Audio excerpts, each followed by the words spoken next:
ప్రపంచవ్యాప్తంగా రోజురోజుకి ఎయిడ్స్ వ్యాధి రోగులు పెరిగిపోతున్నారు. ఒకరి నుంచి మరొకరికి చాప కింద నీరులా పాకుతోంది. హెచ్ఐవితో ప్రపంచంలో ఎంతో మంది బాధపడుతున్నారు. ప్రాణాంతక వ్యాధుల్లో ఇది ఒకటిగా ఉంది. దీన్ని నివారించేందుకు ఎన్నో ఏళ్లుగా ప్రయత్నాలు జరుగుతున్నాయి. వ్యాక్సిన్ల కోసం ప్రపంచ దేశాల్లో పరిశోధనలు జరుగుతూనే ఉన్నాయి.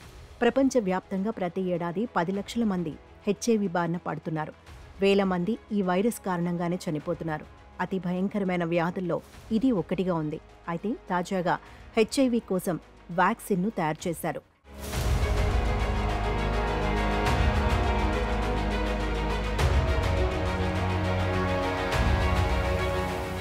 హెచ్ఐవి నివారణ కోసం ప్రముఖ సంస్థలు, పెద్ద పెద్ద శాస్త్రవేత్తలు ఏళ్లుగా ప్రయోగాలు చేస్తూనే ఉన్నారు. ఈ క్రమంలోనే తాజాగా మరో వ్యాక్సిన్ను తయారు చేశారు. మనుషుల్లో ఉండే రోగనిరోధక శక్తికి దొరకకుండా హెచ్ఐవి వైరస్ తరచూ మ్యుటేషన్లకు లోనవుతుంది. ఈ క్రమంలోనే హెచ్ఐవి వైరస్కు సంబంధించిన టీకాలను, మందులను కనిపెట్టడం శాస్త్రవేత్తలకు కష్టంగా మారింది. ఇప్పటి వరకు అందుబాటులోకి వచ్చిన 7 వ్యాక్సిన్ డోసులతో ప్రభావం కూడా అంతంత మాత్రంగానే ఉంది. దాంతో హెచ్ఐవి మరిన్ని పరిశోధనలు కొనసాగుతూనే ఉన్నాయి.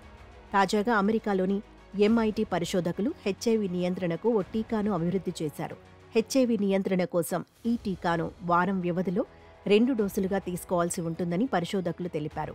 తొలి డోసులో 20% వ్యాక్సిన్ను, రెండో డోసులో 80% వ్యాక్సిన్ను హెచ్ఐవి రోగికి ఎక్కిస్తారు.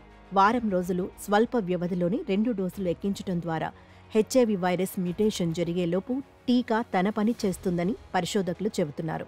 రోగ నిరోధక వ్యవస్థను కూడా ఉత్తేజితం చేస్తుందని శాస్త్రవేత్తలు భావిస్తున్నారు. ఈ వ్యాక్సిన్ను ఎలుకలకు ఎక్కించి ప్రయోగాలు చేయగా సానుకూల ఫలితాలు వచ్చినట్టు పరిశోధకులు వెల్లడించారు.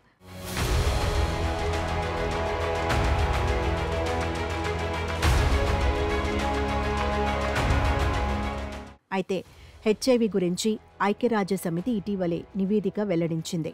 2023 నాటికి దాదాపు 40 మిలియన్లు అంటే 4 కోట్ల మంది హెచ్ఐవితో పోరాడుతున్నారని పేర్కొంది.